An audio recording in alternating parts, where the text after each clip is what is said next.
and also founding member of the Ben Bernanke fan club. Peter, great to always have you on the Futures line. So is tapering coming? Well, if the Fed does taper, I think they're going to do the absolute minimum amount that they feel they can realistically get away with. In fact, I don't think the Fed ever really wanted to taper. I think they wanted to talk about it, but they didn't really want to do it. But they've kind of backed themselves into a corner where so many people are expecting a taper that to not taper, they might be too afraid of the message that sends about how weak the U.S. economy really is. So I think to the extent that they bow to that pressure and taper, they're going to try to unwind it, almost like have their cake and eat it too, by trying to reassure the markets that this is all we're getting, that they're not anxious to increase it anytime soon. Maybe they'll back talk about when they're going to raise rates above zero. Maybe they'll change the benchmarks for keeping them at zero. But, ultimately it doesn't matter because I think the next big thing the Fed's going to do is increase QE. They're going to be buying more than $85 billion. Why increase QE? Well, because we're going back into recession. Where? Give me the hard facts. Well, the phony recovery that the Fed managed to engineer is strictly a function of the QE. And in order to maintain it, larger and larger doses are required. Just like, a drug addict, you build up a tolerance. You need more of the drug to stay high.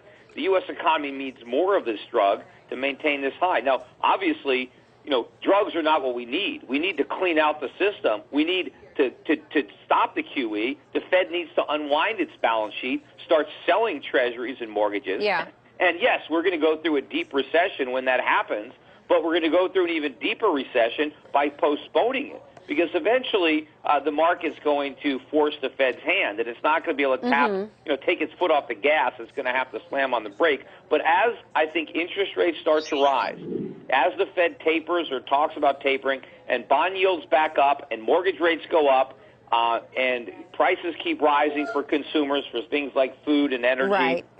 The economy's going to roll over, and the Fed's going to be right back to its old tricks. It's got nothing it can do but QE, and it's going to come back and do $100 billion a month or $125 billion a month. Who knows? It's a mistake, but the Fed's going to do it because the Fed always repeats its mistakes. Well, since you've laid out that scenario, I can certainly understand why you've always been a very vocal fan of gold. What do you think's gold going to do from here, especially if we do get a taper tomorrow? Well, it depends on the size of the taper. Obviously, if it's big, gold might sell off. But I don't know if it'll stay down. If it's no taper at all, I think gold will rally. I think if it's just a small, trivial taper like the one I'm talking about, I think gold would rally on that too. I think gold has already discounted not only tapering, but actually the end of the QE program, which isn't going to happen. In fact, if you understand the fundamentals, you know that the Fed is going to do more, not less QE. And so that's all very bullish for gold. Okay, but it is down 22% year to date. We've even got that fantastic chart up for our viewers right now. Gold price down 22% year to date. So I guess your gold view hasn't worked out terribly well this year.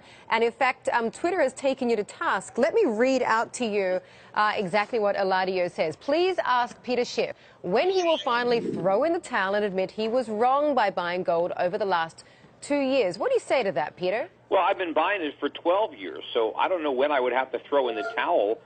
Gold's a lot higher than it was when I started buying it. I've never said that gold markets can't have corrections, that it's just a one-way ticket up.